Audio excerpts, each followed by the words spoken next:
धीरे धीरे नाक वाला नथिया ओही में पहिरे तोपे वाला चीज खुलिया मुँह घराता छौड़ी का ढोली पर मोहर माराता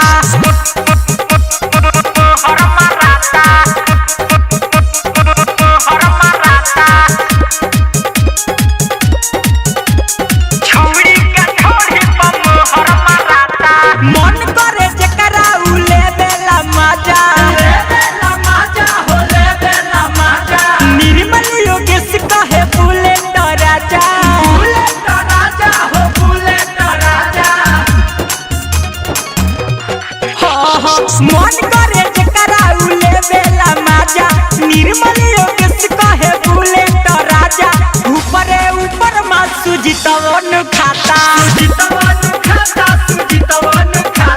छौड़ी के ढोली पर मोहर माराता सब पर नजर तो ही बजाता लइका तो लइका बुढ़ावो पा